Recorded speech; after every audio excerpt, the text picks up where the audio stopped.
All right, I Are think we we're live. live? Yes. Hello, peoples out on the interwebs, all self-quarantined and stuff. Robin Robbins, founder, technologymarketingtoolkit.com, also editor of MSP Success Magazine, and welcome. So we're on live. Ooh, what was that? That sounded ugly. So we have today we are going to be talking about how a group of our members who are, very successful clients of ours, very successful members. We're going to be talking about what they're seeing out there, what's going on out in the IT universe, how this ongoing crisis is affecting their business, what they're doing to maintain operational efficiency and profitability and retain clients.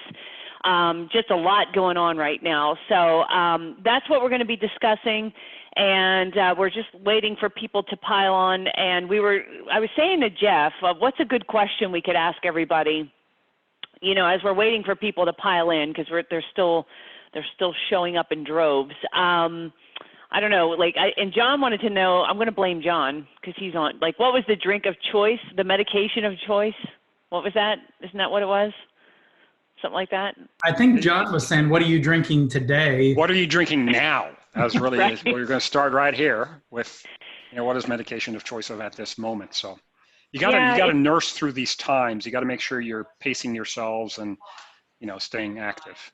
Yeah, it's that time of day where is it too early for wine and too late for coffee? You're just not sure which way to go. You don't want to be up all night, but yeah. So just go ahead and maybe post your drink of choice. It might be I don't know, vitamin C, some Kool-Aid or something. Some vitamins that what's that stuff? It's the emergency. That's what I'm trying to think. Good Lord.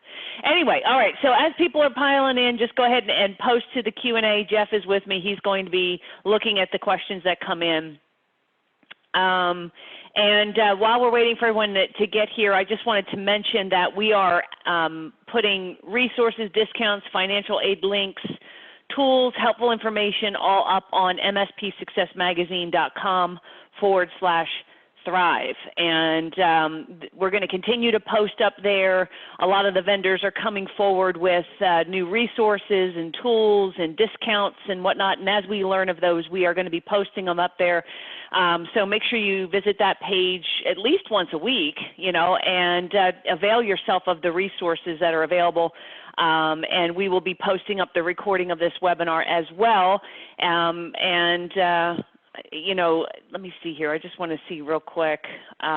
Where's the chat? I'm looking for the chat, Jeff. I'm not seeing any. No questions answered, no chats. Am I looking at the wrong thing, Jeff? No, we get chat on there. Oh, there we go. So Okay, Annabelle is saying she's drinking rubbing alcohol. It's gotten that bad, huh? It's that you've hit rock bottom when you're drinking rubbing alcohol, and you're just anyway. All right, very cool. So to get started, guys, I want to introduce who we've got on the panel today. First up is Satima Fowler and Chris Hughes. They are founders of the $32 million a year MSP Iconic IT. They have 6 locations across the U.S. You might be familiar with their story, but they were independent business owners. They came together to form Iconic IT. Both Chris and Satima are former Better Your Best final or winners. If you go to Robin's big seminar, I know there's some of you on that are not clients. Every year we hold a competition among our top clients, and they compete to be spokesperson for my organization, ambassador to the industry. It's a very tough competition, very competitive. I mean, we have very successful members who are part of it, and they both won in different years that they applied. And so they're on today. We also have John Matazzi, SNC Squared. He's also a former Better Your Best winner. He's based in Joplin, and John brings unique experience because back in 2011, an EF5 tornado ripped through Joplin and smashed his office building to a pile of rubble. And then, of course, a number of his clients went out of business. It was a really true disaster. And He was able to get his clients back up and running. He was able to rescue his business, had a very good year. So we have John on as well. Got Tom Glover, Pineland Cogentis. I think I always question if I'm saying that right. Anyway, 2020 Better Your Best finalist. So he hasn't won yet, but he is going to be at this year's boot camp as one of the finalists of the Better Your Best. He's based in Milledgeville, Georgia. He's about a $6 million MSP. He is growing through acquisition and organic growth. We also have Will Nobles, Vector Choice, who's also a Better Your Best finalist this year, $4 million plus MSP. He is based in Duluth, Georgia, but he's got offices around the country: Atlanta, North Carolina, Washington, D.C., and Baton Rouge. So welcome, everybody. And what I would encourage for all of you who are out there and you're watching and you're listening is in the chat, post your questions. What would you want to know right now? And Jeff and I will be monitoring that throughout the call. Jeff, if you can watch that and then interrupt me if there's a question if I miss it, because when I'm talking sometimes I can't pay attention to the chat as closely as I'd like. But what I want to do is start out by asking just in general to go around the room here, and I guess I'll start with Chris Hughes and maybe Satima, because you guys are, you came up first on the slide deck, but what are you seeing happening right now in the cities, the clients, the industries that you're serving? Satima, I'll let you take Rochester first. Good. Okay. So I think the first week was kind of, last week was our first real stay at home type of thing in New York. And, the flurry of help desk calls went more than doubled 2.5 times because everybody was trying to log in from home. And now this week, the help desk calls are still high, but not as much because most of it was around, how do I connect in? How do I VPN? And those are starting to die down. And in terms of clients and industries, I think the clients that we have that serve the travel agency, the travel industry, and also the health, the people who support healthcare, those are the first clients that no one has. I mean, there's a few very small ones that have asked for a reduction in their pricing and things like that. But for the most part, I think we're hearing about them furloughing. They haven't come to us yet with any kind of adjustment. But we are there. In one case, there is 70 employees they're going to be furloughing, and they asked us to go pick up their computers, the employees' computers from their homes. So we're figuring, this is all out of the box stuff. We're trying to figure it out as we go. Wow. Yeah, that's a new one to get clients who are saying, hey, can you go pick up and do collection on computers and laptops and stuff like that? That's kind of unique. All right. And certainly in Wichita, we don't have the cases that New York have, so things are a little bit more relaxed. But we are under the the 30-day stay-at-home policy as well. So industries that were non-essential, we're seeing those shut down. And here in Wichita, we have a lot of aircraft manufacturing. So those customers who are in that supply chain or produce those products, we're seeing an impact on them as that industry comes to a halt. Mm. Okay, so are you seeing the same tickets? Are tickets slowing down, or are you still seeing high ticket volumes? Yeah, they certainly have slowed down from their peak over the last 2 weeks as we set everybody up to work remotely. But clients are certainly still calling. So. Gotcha. Okay. All right, John. Similar. We're in the Midwest as well. In Missouri, we just crossed the 1,400 count on the number of positives. Last week was crazy. Monday was not too bad. Tuesday, Wednesday, Thursday turned into a cluster because of some of the marketing we actually did. We saw somewhere between 2.5 to 3 times our normal ticket volume. And I guess, fortunately, many of our clients that are physicians are not actually closing their offices. They're still showing up, and they're just calling patients or having dialogues and using telemedicine to address some of the patient needs. So that has remained active. They're non-medical staff, so that would be back office billing, admin assistants, some of those are actually remote controlling into their facility to get things done. So they're still processing insurance claims and all that stuff without actually coming into the office. So they've minimized internal office use, and they're actually remoting in, and then everybody, the physician, nurse, or some of the key nurses are having telemedicine visits with their clients, and or the ones that are critical are actually coming in, and they're going through the process of making sure that everybody stays secure and protected. So they've gone down from typically seeing somewhere between 3 and 5 patients an hour to seeing about 1 to 2 an hour because of all the additional cleaning they're doing between it. But tickets this week is now what I would consider normal. And we have, everyone is pretty much at our offices working remotely with the exception of 3. Those 3 are now still doing receive of mail, projects, installing workstations, all that typical stuff internally. And then we're mass delivering them to clients that still need those things, and asking certain requirements and things to be put in place before we go into their offices to deliver everything. Got it. Okay. All right, Tom, why don't you go next? Yeah, so it's similar to everyone else. We haven't seen any closings here. If you look at my core customers, we're really focused on healthcare, local government, and CPA firms. And really, obviously, the healthcare and the local government has been wide open. We support a lot of hospitals. A little bit of an interesting challenge there on how we do support them as we get more and more cases in this area. But those we're seeing ticket volumes stay pretty normal, kind of like everybody else. For the last 2 weeks, we saw some really huge spikes, both from existing customers working from home and then as a result of some of our marketing efforts. But haven't really had any customers request reductions, and we're doing a lot of proactive things on that with outreach to our customers to try and minimize those sort of things. Okay. Are starting to see some new opportunities from a lot of our existing customers. I think probably like everyone else, seeing a lot of hardware requests for laptops, printers, scanners, things to enable people to work from home, as well as a lot of interest in voice over IP. Okay. Are you able to fulfill on the hardware at this point, or what are you doing there? So far, yes.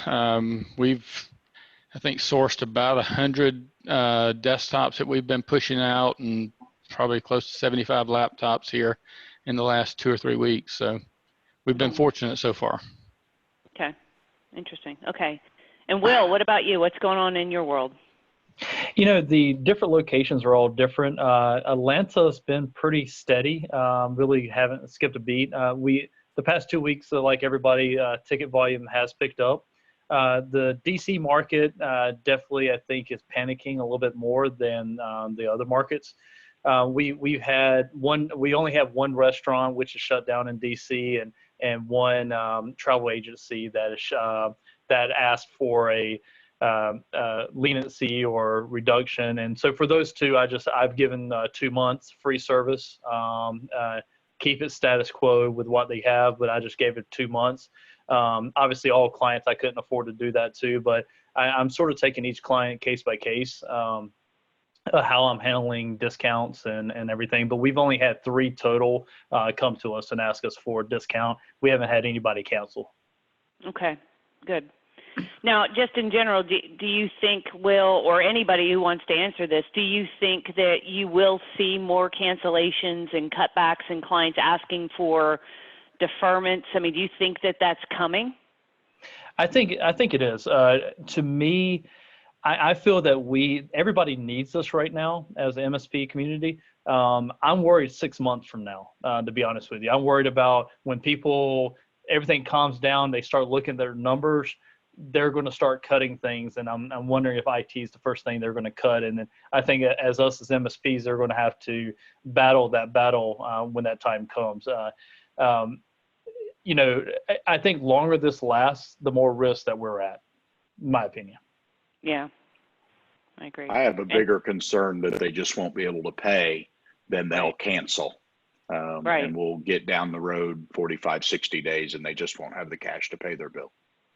Right. Yeah, I was on a webinar earlier today with Kevin O'Leary, And, he was saying about just rent and people who are landlords. And he said he really thinks that industry is going to get hit hard because, people just can't pay their rent and they're just not going to, and they're going to have to take that hit. So who knows? I mean, yeah, I think that I was talking to Rob Ray earlier too from Datto, and I said I think some of this is just a matter of seeing how long you can hold your breath. I mean, some businesses are just, they're just not going to be able to recover. And, again, I don't think none of us have seen anything like this before. I mean, in a recession, things slow down, but they don't stop. Now, I mean, you're getting companies that, like if it's a manufacturing company, they can't produce, they are not allowed to produce their product.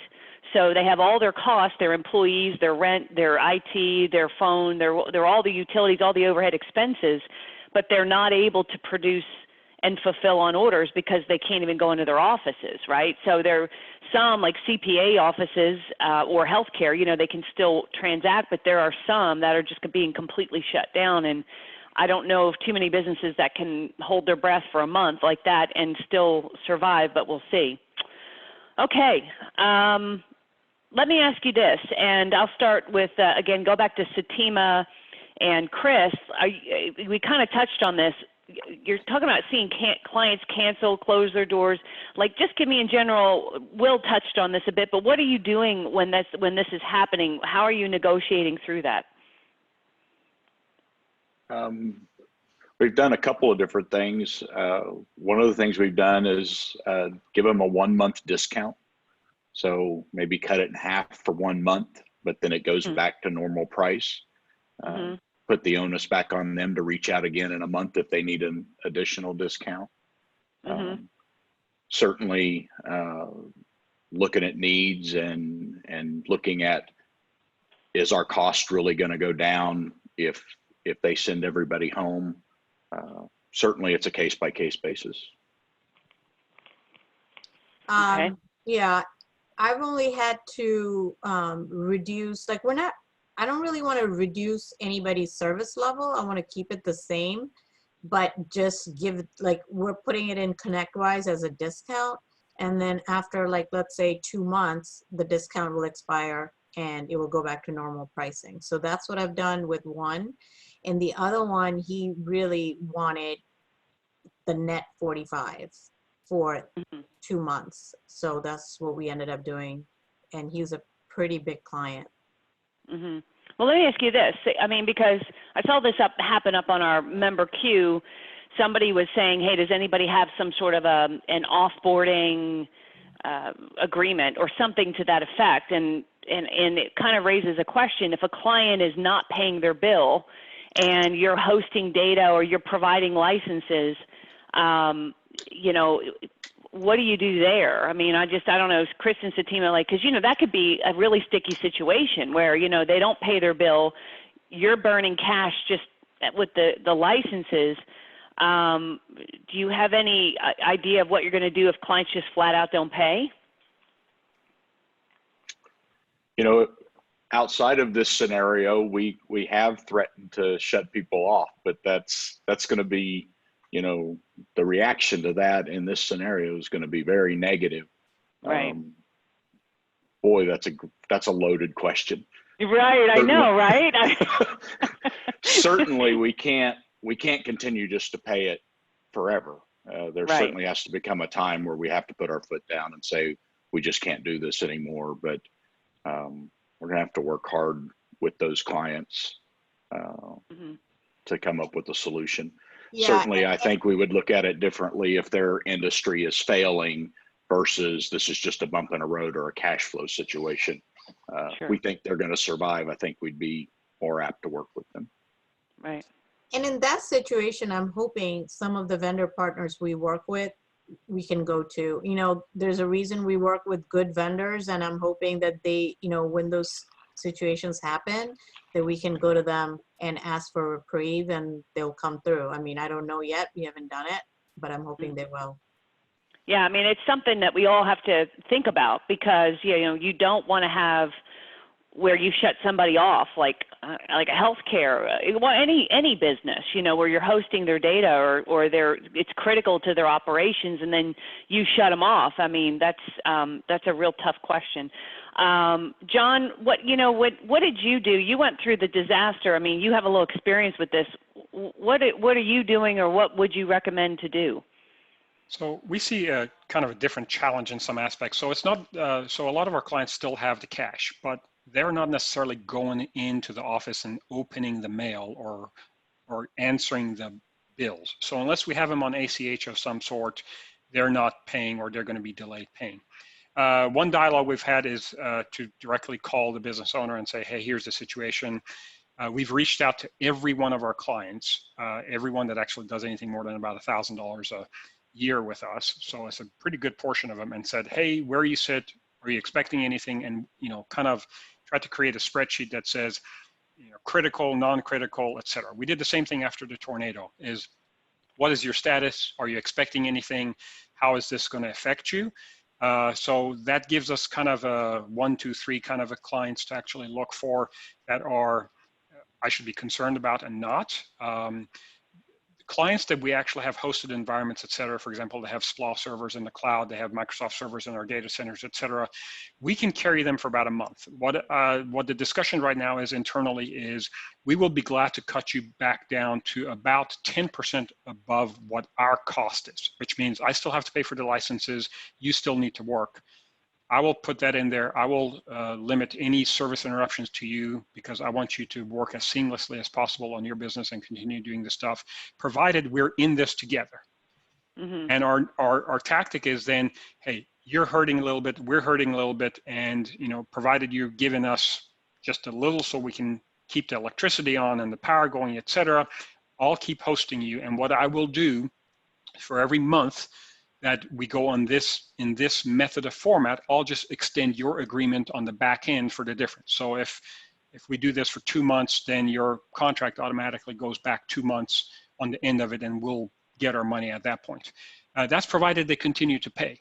If they don't continue to pay and we passed somewhere between the 30 days to 6 weeks, then that's going to be a lot more difficult of a conversation. It's, you know, I'd love to help you, especially if they have a hosted environment, but Microsoft is calling, and for example, Microsoft is going to want to get paid. You will still pay your electric bill.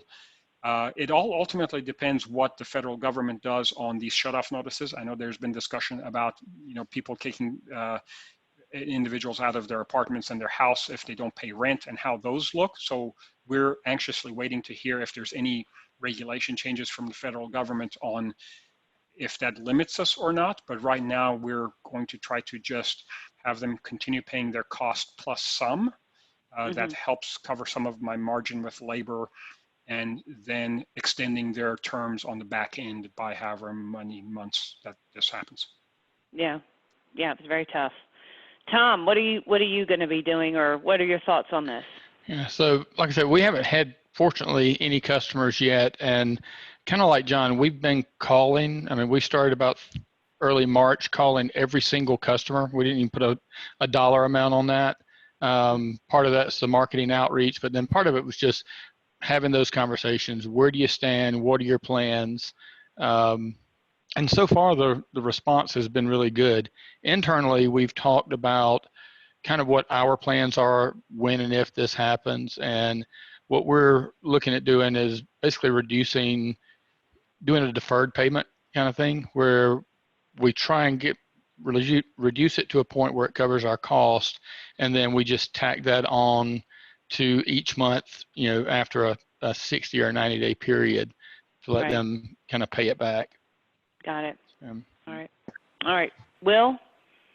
You know, back to my point is, I think I'm taking it case by case basis, depending on the customer, the situation, what industry they're in, how long they've been with us, several factors. You know, just all of us are going to have clients out there that are just trying to get a free ride as much as possible. But then you've got some that are truly struggling as well. And so we've sort of we've made our mark and said, okay, we've got 4 ways that we're going to look at this. We're going to give a 10% discount. We're going to give 2 months free and with no strings attached. Obviously, I can't do that for a large client, but I can do that for smaller clients. Extend the terms. So if I give a month, a month off, extend it on the back end of the contract. And then the fourth way is doing a 50%, 50%, but then you've got to spread that cost over the rest of the contract and everything, 50% of your monthly bill. So we're looking, again, case by case basis, and it's not one size fits all for all your clients. Right. I agree. Yeah, I'm seeing some of the questions here, Jeff. I don't know if there's any I missed, but people are saying same thing. Customers are paying us. We're negotiating payments. Some of the comments are we'll probably be okay for April, but not for May.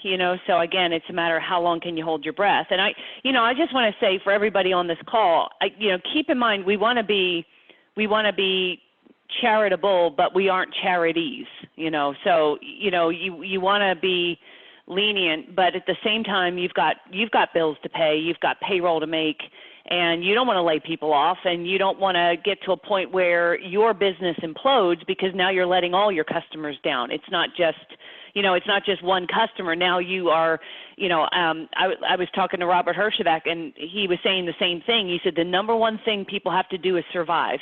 They have to do whatever they got to do to get through this.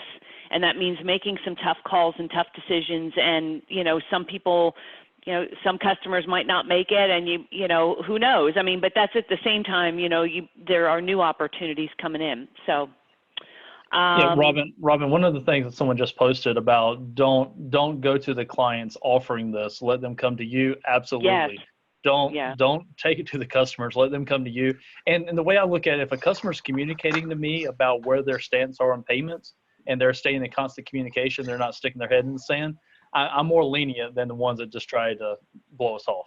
Exactly. Chris, you want to say something? I saw you unmute. I was just saying, I was going to say, I agree. We don't want to create issues where there are none. Exactly. Okay. All right. Let me keep moving on. Hey, Robin, there were actually two questions on here that were related to this, and I don't think they're covered on the next ones. Okay. One of them is related to this, is that with your tech vendors, if you're getting a lot of people that are asking for assistance, are you going back also to your tech vendors to be able to help with that, and are you getting any assistance? So that was one of the questions. We've asked all of our major vendors for additional time to pay or what their plan is going to be if that cash crunch comes.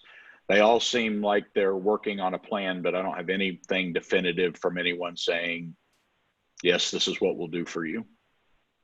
Yeah, Kaseya just released, I mean, literally today, like an hour or two ago, they just released some sort of plan, but I don't know exactly the details of it. So I'm sure others will follow. Yeah. All right. And Bob Mitchie, don't be hurtful because I'll cut you out. You'll be the first one to go. He's like asking for a free membership. I'm like, no, you're the first one to go, man. You're out. You should not be asking me. Come on. Serious. Like, I'm trying to help you guys here. Don't use it against me. There is actually one other one that's related to this, is that are any of you applying for the government assistance, and then are you helping or encouraging your clients to also apply for that, because that also gives them funding as a way of being able to pay? I think one word, absolutely. Yeah. Yes and yes. Right. GTM, get the money. Yeah. Well, yes and yes, but that also changes your dialogue with the business owner as more of an advisor, as opposed to, hey, go get the money so you can pay me. So we're providing him all the different links and some of the discussions. We've even gone to the extent of downloading some of those PDF documents for them for the SBA loans and those things, and provided for them in a facility where they can actually download it without having to go to the actual website to do that. Those are critical discussions to have. I've already even reached out to our two banks that actually have line of credit for ourselves, and asked is what other clients, and if they have resources available that we can just share their information with our existing clients. So that's already been discussed, and you want to, again, change the dialogue. You want to be friends with your clients. You want to be able to come across as an advisor. You want to be critical to their business needs, and that all these communications are important for them. Yeah. We actually just started today publicizing a webinar that we're putting on with a local chamber next Wednesday, where we brought in a local vendor or lender who's SBA approved. We've got a business lawyer and a CPA. They're all going to be on talking about the 3P program and what's available, and kind of giving a question and answer type panel discussion. So. Very cool. Yeah, I know Peter Veleza just did something similar, reached out to Chamber of Commerce, and they had quite a few people register and attend, and it's a good way just to be that center of influence, because there's still opportunity out there. Unfortunately, not all MSPs are going to survive this. I see a lot what's going on, and I can tell you that they're either running out of cash and having to lay off techs, and then therefore not able to support their clients. And they're going to lose clients, and they're going to end up shutting their business. That I don't wish that on anybody, but obviously when that happens, their clients are going to start looking for help and support. Especially everybody's super anxious and super angry and frustrated right now. So if you're not, one little hiccup in the tech, and man, they're going to be, unfairly probably breathing fire on you guys, So if somebody out there is not doing a good job, I think someone's very likely to say, forget it, we're going to find somebody else. So, I think that, so there will be opportunities, and you want to be that center of influence for sure. Jeff, did that answer everything? Can I move on, or? Yeah, we keep on going. There's a ton of questions, but I think a lot of them are going to be covered by what you've got coming up here. Okay. And, let me start with someone different. Let me start with John, because you went through this operationally. When you went through the tornado flattened, literally your office was gone. And you lost, I think if I remember, what was it, 12 clients instantly said, we're just shutting down. We're not even going to open again. I mean, it was, and I mean, you were trying to restore everything. Based on that experience and what you're seeing now, have you changed any of your operating procedures, how you're delivering your services to clients? Yeah, and this is the thing that I keep wanting to forget, and every time some disaster happens, they keep bringing the tornado back. I'd like my name to be disassociated with the tornado moving forward after 2020. It's kind of like that curse where an actor gets stuck with a movie and he can never live it out. So the answer to that question is yes. It was probably about 20% of our client base, and I don't remember. I could probably go look it up. The thing that we changed immediately was how quickly we reached out to the community. It was to the whole community, and that was part of the messaging. It was, hey, we're here for you. We understand many of you do not have ways to remote connect to your office. We as an SNC Squared will actually start providing remote connection software licenses at no cost to you, whether you are our customer or not, with no sales pressure or anything at all through May 1. And we will do the labor. We will do everything that is necessary to do that. We'll make sure it's secure and protected, that everything is encrypted. And we'll provide all that for you guys at no charge. We will, for the time being, say it's free through May 1, we will reevaluate it at April, the third week in April, to ensure that if it's necessary to continue, we will be glad to do that. But that's kind of the message that we got out immediately. And that was very, very difficult because we typically get somewhere between, I don't know, call it about 100, 125 tickets a day. That's just across all of our boards.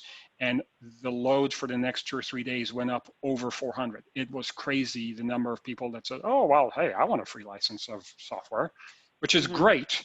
One thing that was important for us to note, and I guess maybe mention again, is we didn't make our money immediately right after the tornado. It was the clients that then came back after 4 to 6 weeks and said, hey, thanks for helping me I want to move forward with you thereafter. And that's where the change came in. It was, we're going to throw it out there. There was going to be some costs associated with us to deliver this, both in labor, software licenses, just time to do that. But we find it valuable. It's a good way to be involved with the community. It's a good way to reach out to the community. And the nice thing about it was I also reached out to all the local chambers and said, hey, this is, if you're interested, here's what we're doing. If you want to share it with your members at the different cities' chambers, feel free to do so. No pressure. We're not going to put any sales pressure or anything on there at all for them. So that's where the change was, is we just started that literally the day after. Now, was there any negative to that where you, going back, I know you just put that offer out there. I mean, sure. Were there people that took advantage of you where you thought, well, hey, I should have contained what this free actually means? I mean, was there, you know what I mean? Like, in hindsight, is there anything you would advise people who have never done this free license, set people up, like what would you advise them regarding that? So absolutely, that's a great question. Yeah, so that advice came in. This time we actually said we will reevaluate it the third week in April, and it's free through May 1. We previously said as long as you need it. Okay. We're going to help you as long as you need it. We'll provide you certain software as long as you need it. And that was probably the wrong move because we didn't limit around that. But now we decided that it was probably beneficial to, so this happened about a week ago. We got that out. So through May 1, that's about 5 to 6 weeks. I think that would be a good enough time to project where the total count is going to be in the US and where we will be in each of the different states that we service. And after that point, so we'll be able to make a better management decision on how it is.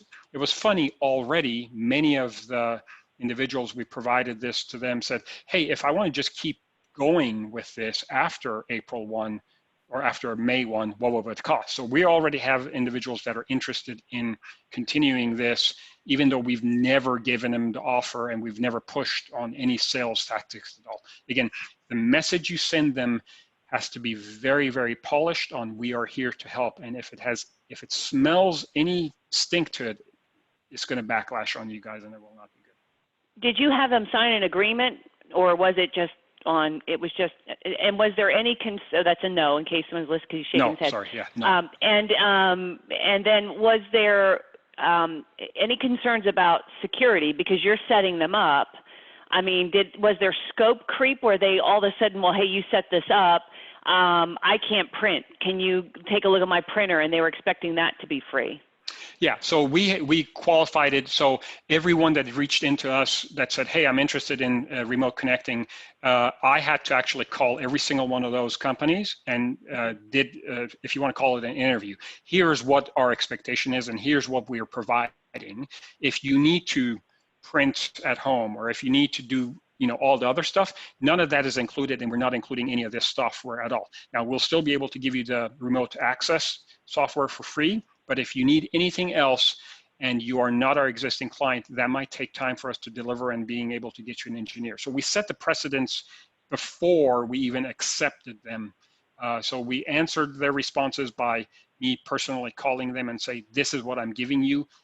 Is that acceptable? And if it was acceptable, then it would go in our approval ticket and then an engineer would call them back.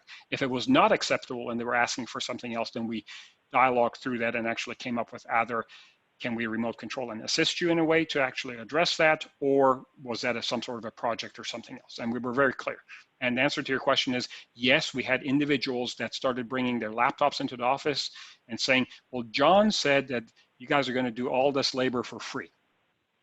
And John never said that, and that was never the message. But it's interesting how people interpret those things and for sure. start taking advantage of it. And that's what, I know I've been putting together some sales letters for various members who've been asking for it, and I keep telling them, if you're going to make an offer like this, I agree with you 100%, it's got to be completely 100% above board, squeaky clean. It can't be, well, it's free licenses, but you got to pay us $100 a month. It's got to be completely, totally free. The other thing, though, I think all of you, if you're going to be making those kinds of offers, put something on paper that details really specifically, here's what we're delivering. Like you said, have an end date. I like that idea of having an end date. And then saying, if you need assistance beyond that, maybe we'll discount our normal rates. Just know that we're dealing with high ticket volumes and service will not be, unless you become a client of ours, you know, it's going to be on an available basis, basically. You know what I mean? So I think if you're going to be making those offers, all of you need to be very careful about articulating exactly what they're getting, because then the worst thing you need is somebody to come back and say, oh, well, they used this bait and switch. They said they were going to do it for free. They were going to give us free support, but then when we called them, we had to wait 3 days to get support and it didn't work, and then they wanted to charge us. And the reality is like, you never promised that, but that's what they hear, and then they write a big negative review about you. So I would just, you know, I think that's why I wanted to ask you about this, you know, and the operating procedures. In hindsight, I would have probably in the interview said, hey, if this works well for you, do you mind going to Google and giving us a positive review? That would have been a nice way to monetize this, but I didn't think about it at the time. So, so be it. Right. Well, even that, I think you got to be careful. Like, it can't, when you give the offer, I think you got to be so careful. People are so anxious right now that, you know what I mean, even asking for a positive review or anything in return, maybe at the end of it when you're like, hey, if we did a good job, here's what you can do. You can go give us a positive review at the very end. But on the front end, you know, I just think give stuff for free, no expectation, squeaky clean. That way nobody can say, you know, oh, you know, it starts to smell a little bit. Okay, Will, let me go to you. What operational procedures, have you changed anything? Are you doing anything different? I think the only thing we started about 3 weeks ago, and we have refused to go on site. So we're not going on site anymore, and with my employees. So if we do go on site and there's an emergency, we're actually using Field Nation. It's a third party where you can just hire a contractor to go. And I know it's bad, but I'm then not liable for my employees going on site at that point. And I'm not asking my employees to go on site. So we're doing that. But beyond that, none of our clients really argued about that. They were actually grateful that we sort of started that early and everything. We work remote anyway, so everybody works from home. So it wasn't a big change for us from an operational standpoint. I did steal John's idea about offering free software. So we're doing the RMM and Cylance for the antivirus. So we're giving that to our clients' home computers if they want that. I have not thought about having them sign something, but that will be the next thing I'll do when I get off this call, and the Google review too, John. So, yeah. And I encourage everybody to steal these ideas that we're sharing today. Which is why we're on this call. Do that, because I've learned a lot just by being on these different webinars with John and others of different ideas people are doing. So definitely take advantage of that. Sure. You know, the only other thing from a marketing standpoint we're doing, and it's sort of marketing / sort of help, is we're doing webinars Mondays, Wednesdays, and Fridays from 11 to 12 Eastern time. I actually have other MSPs that are jumping on there and watching it. And Monday I covered how to Zoom etiquette or video conference etiquette working from home. You know, not you know, being dressed up, you know, not have a messy hair, and talking about that. And then today I talked about Office 365 and the E1 being free with Teams. You know, Friday I'm talking about phishing, and I've got Al Alper coming on from CyberGuard. We're going to be talking about that and how to convince your boss that it's you could be effective working from home. So I'm just trying to educate. I'm not doing any sales pitches. I tell them, if you guys have any additional questions, reach out to me. But other than that, I'm not doing a sales pitch. It's just really educational. Mm-hmm. Okay, cool. Tom, what about you? Any operational changes? Yeah, we went, we're not completely remote. We normally have folks in the office. So 2 weeks ago, we went remote with most employees. We're now keeping 2 techs in the office just because we've still got lots of hardware coming in and hardware going out. So we are taking those though and rotating them out each week. So it's 1 week on for 2 techs in the office, and at Friday end of day they scrub the whole office down, disinfect everything, and then bring 2 more in. Mainly just because my guys are going stir crazy working from home. But yeah. And unlike Will, we are still going on site just because, as I said, our customers are critical infrastructure. So, you know, hospital, if they've got stuff that affects patient care that's down, we've got to be there. What we have implemented there is a lot of safety precautions on our side. Our guys are wearing gloves, would be wearing masks if we could actually get them. They're taking disinfectant with them. We're wiping down the work area before we start, wiping down after we're gone. We've talked to most all the customers already and said, if you want us on site, we want you to have the work area clear. Make sure that we're not having to come in contact with any people while we're there, and that protects them and us. Mm-hmm. And it's very well received. Most of them really appreciate that we're doing some extra steps to look out for their employees too. Sure. Okay, very cool. All right, Chris and Satima, what do you guys, anything operationally different that you've changed?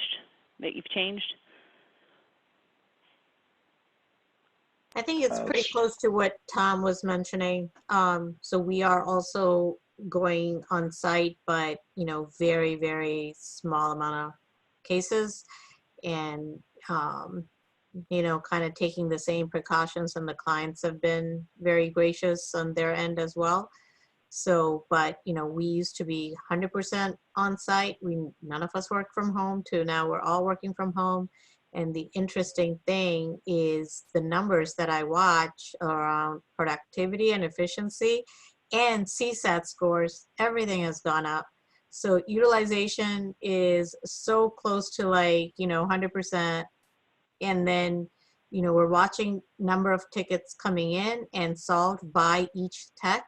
And all that is the highest I've ever seen. Because we don't have the windshield time anymore, people going anywhere, and all the sysadmins are in front of their computer solving problems.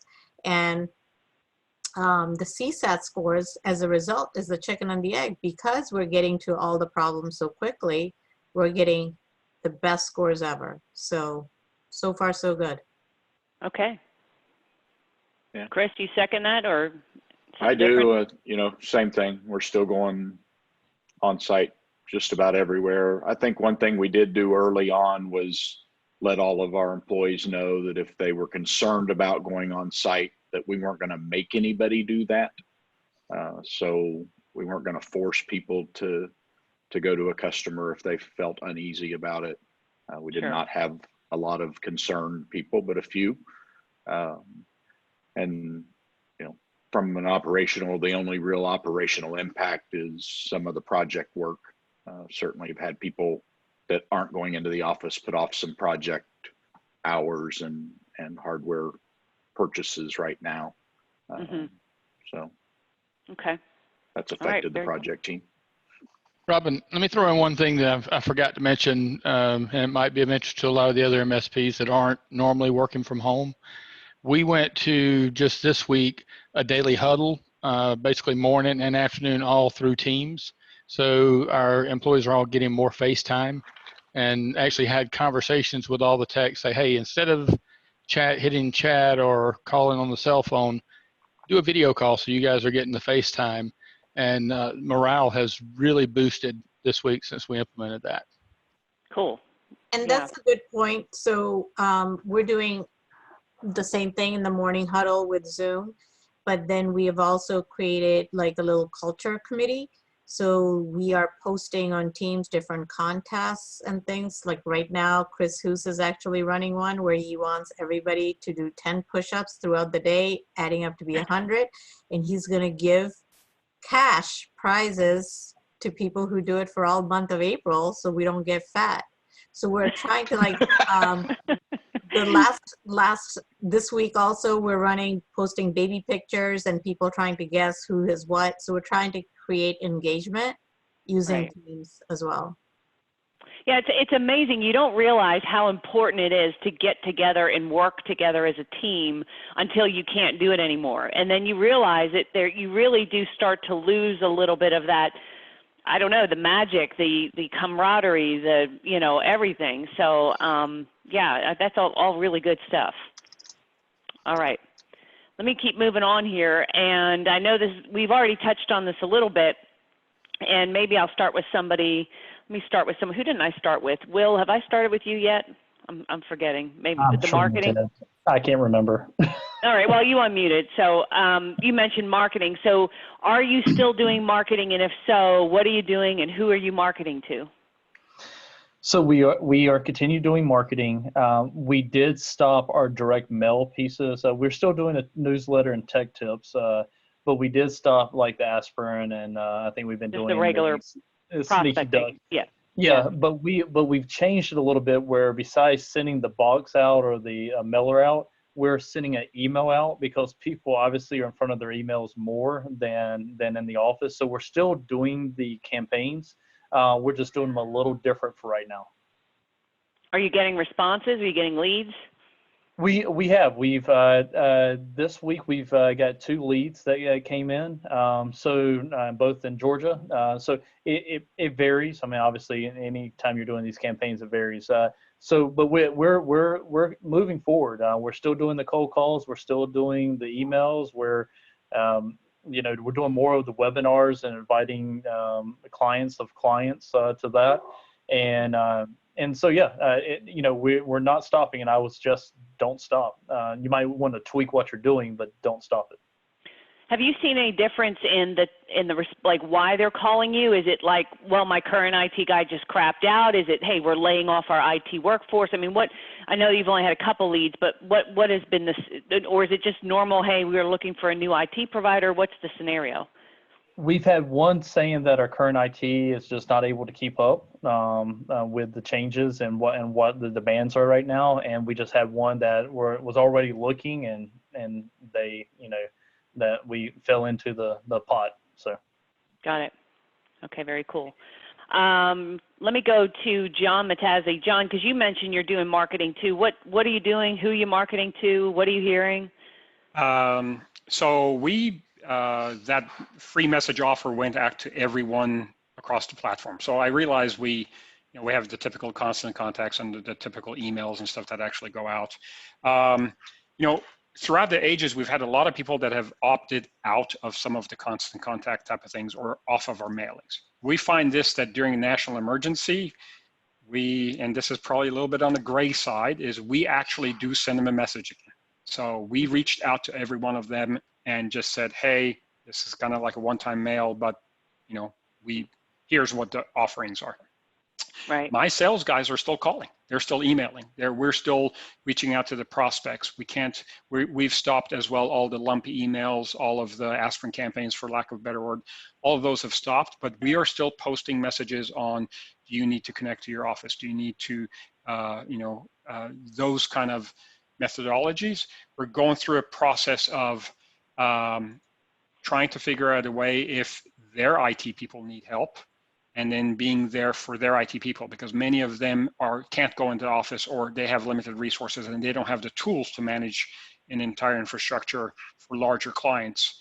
They don't have the RMM tools like we do. So we're reaching out to them and saying, hey, during these times, we'd be glad to help you. Now, we're not saying anything about free, but it's just to kind of get those wheels turning, because this is going to go beyond 1 or 2 weeks. This is not that I can get off of it in about 4 weeks and everything's going to be hunky-dory. This is going to happen. We don't even expect to peak for another 2 to 4 weeks. So our goal is to make sure that we're touching on those pain points of, if you have your own IT guy and he can't be there, what if he gets sick? What if all these things happen? Call us, we can help. We have tools, we have ways to actually connect, and then trying to assist them in ways that we have benefits that they have not ever conceived or even thought of. Okay. All right. So are you doing your newsletters, did you say? Are you still doing newsletters or anything like that? Only electronically. They're only electronic right now. All electronic. Okay. All right. Tom, what are you doing? So we've been pretty active. As I mentioned earlier, we've been calling into every single customer, because I think there's still a lot of opportunity there that we're seeing. I think we're on our 3rd round of calls back in, so it's a weekly touch point. Just, hey, how are things going? Now that you're working remote, are you seeing anything that you need extra? And we're still getting orders in for equipment, for additional support, things like that. We've also started calling in the last week into our entire prospect database, and it's kind of the same point. We're here, we're all still working, we can still come on site, but we've made that free offer for the remote control to to that active prospect database. And as I had mentioned to you earlier, Robin, about 3 weeks ago, we started working with 9 chambers of commerce and communities that we work in, and made an offer to them to basically get out to all of their business members that we would do free remote access for those people.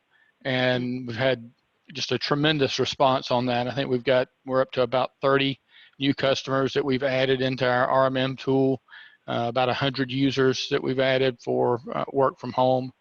And just this week, we started a free voice over IP offer. So I worked with our VoIP partner, who's also a customer of ours, and put together a free offer where we can spin up a cloud PBX, go out with soft phones onto the mobile devices, and that just started. We spun the first one up yesterday. So far it's looking really good that we'll get a good response on that one as well. Okay. So you're doing email, phone calls, are you doing direct mail? No direct mail other than our newsletter, which is LinkedIn. Going out. Doing LinkedIn, we're doing Google. We're always active on Facebook. So done some, like Will has a lot of video blogs that are going out now. Also doing a lot of webinars. Pretty much everything we've done all along except for the direct mail, like the aspirin campaign. Right. Okay, very cool. All right, and then Chris and Satima, what are you guys still doing for marketing? So what's working? Yeah, so I think we took the approach of instead of directly offering something, we wanted to be thought of as a like a thought leader. So we are pumping out so much content and writing content in terms of blogs and articles so that we can start to kind of own some keywords right now and show up in searches. And then we created an email sequence where each sequence is kind of being helpful and has a link to some of this content, and then saying, you know, I'm happy to meet with you to go over your current situation. So the initial part of the email is all about the content, giving away some free advice, and then asking for the meeting. So that's the kind of messaging we changed to, and we're using the same messaging in email as well as in LinkedIn. So we're posting it on LinkedIn as well. And our salespeople are continuing to call on the prospects. And then the other piece that we're doing and seeing success is that we have reached out to not only chambers, but associations like law associations, legal associations, sorry, and telling them that we can be a resource for your members if you need webinars, if you need articles. So 2 locations we have secured, like where they gave us a portion of their website where they want us to update on working from home safety and things like that. So we got a regular blog position. The other one we are doing is video, same message, same content. We're just saying it via voice on YouTube, and they have YouTube videos are now linked to some of those. So we're just like really focused on creating a ton of content. We're putting it out there and letting people use it in various ways. Got it. And what do you guys, just out of curiosity, what are you doing with your sales reps? Are they just doing Zoom meetings? Is that how they're closing deals and meeting with prospects? Or I guess, you know, they're not doing face-to-face, right? Not only are they doing Zoom meetings, we're also doing network assessments remotely as well. So okay.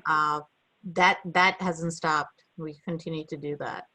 And are you seeing, and just for anybody, so in general, does it seem like that it's the same sort of leads coming in, like, hey, my IT company, we're not happy with the support we're getting?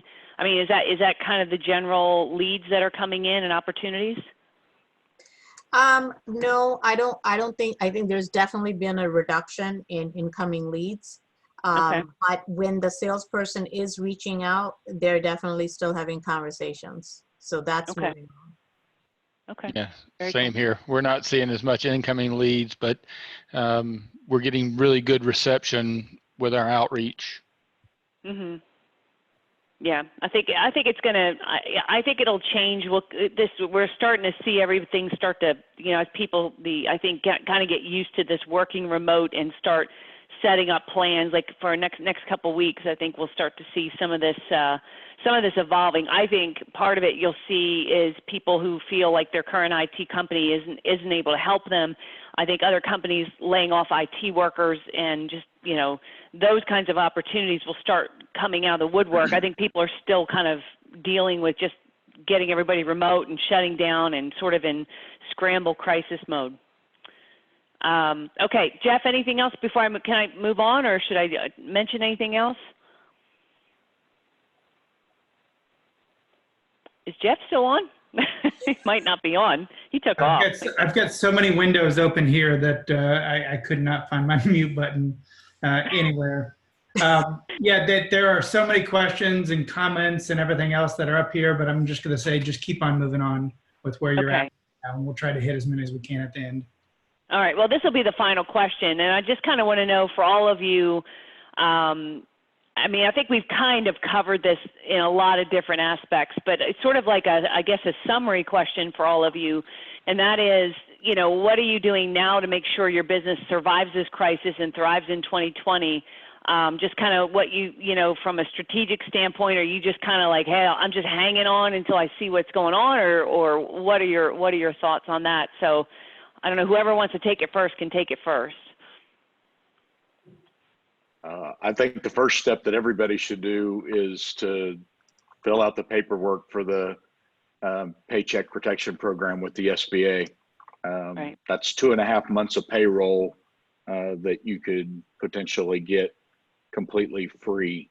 And that money can be used for payroll, rent, utilities, any of that. And the SBA will write it off 100%. So I think that's something that every small business should be applying for to get them through this time. All right. What about the rest? Anybody else? So one thing I think is to keep the team engaged, the culture. I think as an MSPs, we're pretty, we're pretty essential, and I think we'll still be around. There's some businesses such as hospitality or restaurant business that will probably take a hit, and we will all take a hit in some aspect or another, but managing the culture, leading the employees, being direct with the employees, talking to them about the challenges, making sure that they don't lose focus. We're only on week 2 of this, and it's still the honeymoon phase. Trust me, week 3, 4, and 5, people are gonna hit the down. Things are gonna get really crazy. And you need to lead and make sure that your staff is still behind you, supportive, and you got their back. And that's one of the things that you have to continuously communicate with them. We will all get through this, especially if you have some cash reserves in place. Just some of it is common sense, but some of it is just, make sure you're there for your staff as well, because you expect them to perform at 100% with limited resources at home. So. Mm-hmm. Yeah, I think I agree with both, and I see Izzy asking about the SBA. So there's the SBA. I think you can file Friday, I believe, for the payroll piece. I think it's a one-pager. It is a lot on that one page, so go ahead and start working on that to get that filled out. There's the other SBA piece of it where if your business is affected, but I think it's got to be 30% loss from last year. So there's different things. I'm not going to try to get into that. Communicate with your customers and your employees, what John was saying, lead, do things like Chris is doing, the 10 push-ups every so often for 100 a day. That's good. That's keeping them engaged. Friday we did Beer Friday, started at 4:30 and did Beer Friday with on Zoom with the whole staff. So keep them engaged every way possible. Over communicate. How's the company doing? What deals are being landed? Don't hide stuff from the employees because they're going to feel a lot better about the situation. Just be open and honest and be out there. Okay. Yeah, kind of like everybody else, definitely taking care of the employees. But I think we've got an opportunity here also in the communities we serve to change the perception of your company. A lot of the work that I'm doing is kind of getting out there as a community resource, not just an IT company. So, whether it be simple things like going on Facebook and answering questions for people, plugging local businesses. So we've got a small delivery company here who's been really instrumental in trying to keep our local restaurants going. So I did a post about them last week saying, hey, we've had K&G in delivering 3 days this week. What are you doing to support your local businesses? So those are the things that I think once this comes out, we kind of get on the upswing, the community is going to remember that, and they're going to really look at us differently than all the others who are kind of shuttering their doors and not taking care of everybody. All right. Yeah, I mean, now's the time, guys, to go totally on offense. You got to play defense, but now more than ever, I think it's doing everything you can to promote yourselves, to build awareness. Because it will. I mean, we haven't seen the end of it, and I do think that you're gonna lose customers. There's going to be lost revenue. Money's going to be parked for a while, just out of uncertainty. So you've got to anticipate losing that revenue and getting ahead of it now. And I know everybody on this call, you guys do a lot of marketing, so you're not having to start, which, imagine if you didn't have any marketing and no list and you're having to start cold. I mean, there are people who are in that situation and they gotta triple hustle. So I would just say, continue to do marketing outreach, continue to, be over communicative to your clients and your employees, of course, and, the other thing is look for talent, because I always try and look for some kind of silver lining. There's a lot of good talent that's going to get laid off right now, and it's out there in the marketplace where you couldn't get somebody before, because they were happy and making a lot of money. Now that's all changed. And so if anything, the good thing is if you have been doing the right things and you have cash, you can go find, there's going to be people that are looking. So make sure you think of all those things. And I'll continue, for those of you who are clients, I know not everybody on this webinar I think is a client, but most of you are. I'll continue to create marketing campaigns to help you guys. I'm getting requests, I think, for campaigns to when we get back, everyone gets back to work. So those campaigns are coming. I think right now, just continue the outreach to existing clients, unconverted leads. Up on that MSP Success website, there's a webinar I did on that topic that you can get access to. So, all right, Jeff, if you can find your mute button. I haven't really been looking at the Q&A. Is there any questions that are out there that we need to address? Yeah, here's what I would do, because we probably have about 300 questions that are up there, but I think a lot of them have been answered. If there's something that you have that is a burning question that you don't have an answer to yet on here, I'd request that you maybe just post it up. I think we hit just about everything, but there was a lot of follow-up of questions and comments and everything else that have been coming through with it. I will ask one that was just asked just a moment ago here. Around Annabelle has a lot of hospitality clients. A lot of their managers, owners, staff are setting up GoFundMe pages. Would you suggest we make whatever small contribution we can to support their workers' loss of pay? I know this is going to sound very unpopular, but I think I kind of take exception for people who are going out there saying, hey, help me pay my employees right now, because everybody is struggling to pay their employees, and I think they need to take care of their own. And I know that's harsh, but, that's kind of, my opinion is, I give charitably, but I give it to charities that, to me, charity is someone who really desperately, needs it. I mean, someone like a sick child or people who can't care for themselves. And I know that's the asshole answer, so I'll just go out there. What the heck? Here I am making friends, but whatever. I just think that I wouldn't do it. I think that going out to your customers and so forth and setting up a GoFundMe page to pay your employees, I don't know. I think it shows I don't know, a weakness, a disrespect, you know, because again, they're your employees and it's your company.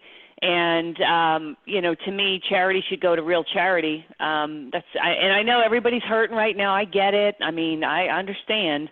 But that's, I think, why you know, but if you, I mean, look, if it's a really important client to you, you know, I guess you could do that. I think the other thing you got to be careful of, this is why I'm very cautious about when I do any charitable work, I do it without people knowing, because if I get asked a lot for charities, and if you give to one and you do it publicly, then everybody else expects you to do it. And next thing you know, you're having to give out to everybody. And if you say, hang on a second, I can't support everybody else's employees, then it can create resentment because they say, well, you gave to this one, but not that one. So, you know, and it looks like favoritism. And I'm speaking from experience, because in the past people would say, hey, would you donate money? And you know, okay, sure, you know, and then you give to one, and then next thing you know, I've got 100 requests coming in on Facebook, on LinkedIn, by email, everybody's saying, hey, can you give to this charity? And then when you say no, then all of a sudden, oh, well, you're a bastard because you gave to so-and-so. So, yeah, I mean, if you're going to give to them, give it silently, quietly, maybe, you know, give them a discount. But I don't know. I mean, that's, again, I know that's the asshole. I know everybody's going to hate me and I'm going to get hate mail, but whatever. I have a pile for it, and it goes on the pile. And when I'm ready to write a newsletter or a rant, I'll go dig it out. But, you know, that's just, I don't like, I mean, definitely don't set up a GoFundMe page to pay your own employees. I think that's crazy. Fine. I'll remove that and just make it for me. Okay. For Satima. Yeah, exactly. I mean, if you're going to give to charity, give it to people who really, honest to God, there's some people who are at zero. I mean, really at zero. I mean, that's, to me, that's who deserves charity. You know, they'll get unemployment. I know it doesn't, but we're all grown adults. I mean, this is, you know, adulting is hard. It means you got to pay your own bills. I know. Look at it. Like, can you feel the energy in the room just died? Everyone's like, yeah, you're such an asshole. You're supposed to be like, yes, give everything. Everyone's agreeing with you here for the most part. Yeah. Yeah. There's only a few haters that are, no, I don't see any haters on this. Yeah, I think this is a good time for us to stay up on what's going on and educating our clients and giving them information. They may not be aware that unemployment's paying those people an extra $600 every week for the next few weeks. So it may not be as bad of a thing to be on unemployment as it was a month ago. And so I think if we educate our customers and help them understand what the true impact is, it makes us look like a thought leader and someone they can trust moving forward. Yeah. I see Roy said he got blasted for saying renters ought to pay their rent. I kind of agree, you know. I mean, you know, pay your bills. This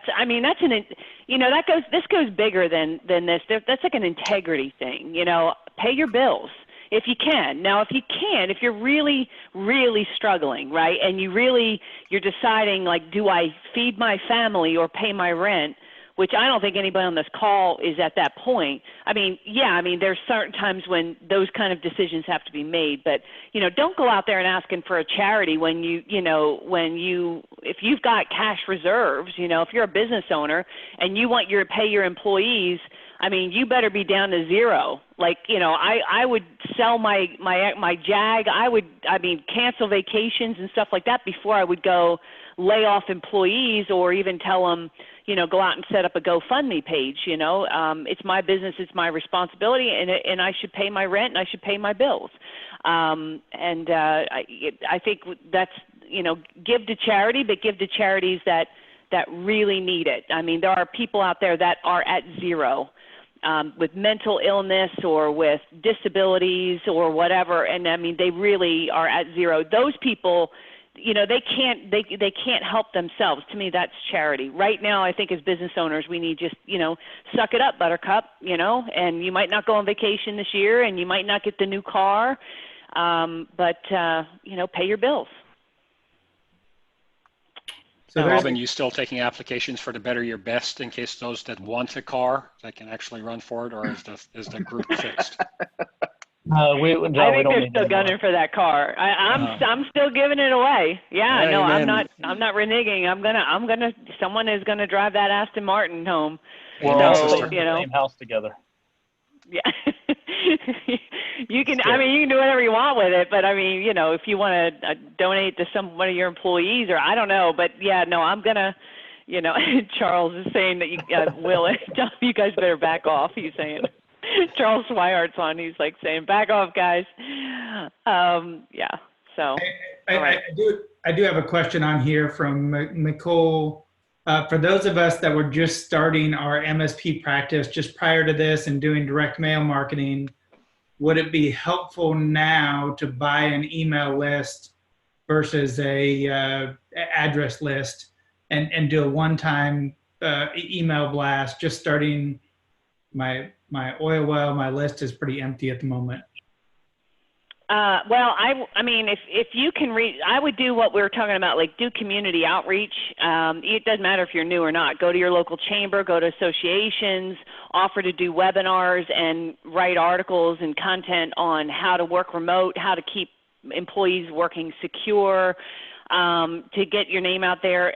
Renting, like if you buy most email lists that you can buy, they're scraped. I mean, they're non-permission lists, and I don't know that that's going to help you right now.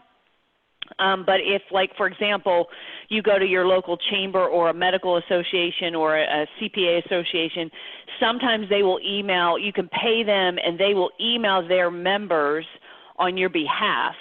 That's legit, and you could do that. But they don't give you the emails. They will email, and then whatever leads come your way to a web page or whatever, then they're yours. But right now, I would be doing, if I was a startup with not a lot of money, I would be doing reach out to JV partners.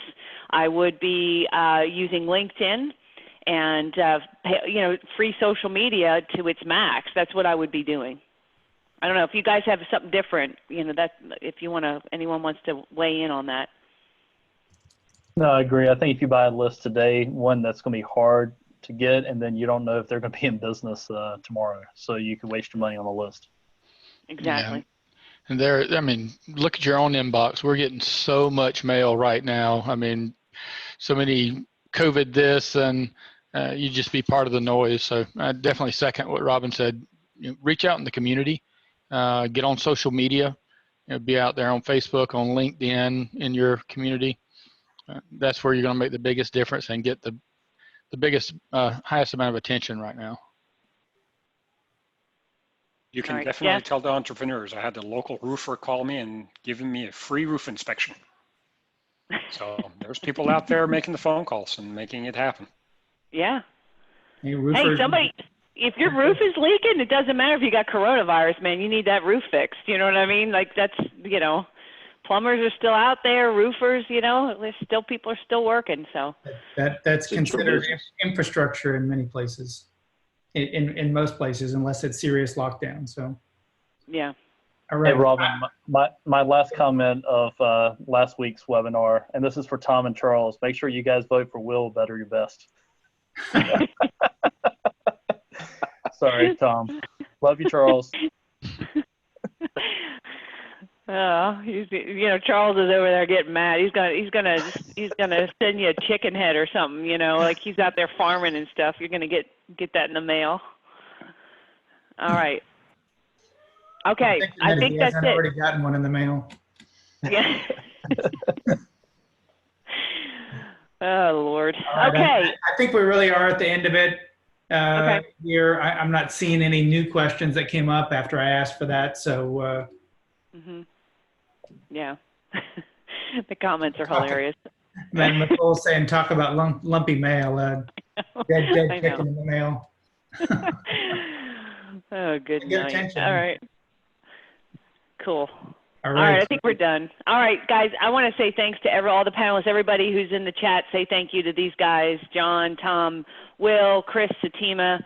You guys are awesome. Thank you for doing this for our community. And, getting lots of love. Look at this, the love. Thank you, hugs and kisses. all of that. So, all right, guys, that's and it. I would encourage to tomorrow and Friday. We've got 2 great calls coming up. We've got Chris Voss coming tomorrow about how to negotiate on these. Make sure that you get registered for that. And then we've got Andy Bailey around leading your team and in these uncertain times on Friday. So both of those are going to be fantastic calls. Yeah, and we'll record those and post those for our members. So if you can't get on, I know things are crazy right now and you're probably zoomed out for a little bit, but yeah, they're definitely 2 great calls. So, all right. Thanks, everybody. Appreciate it. Thanks. Peace out. Thanks.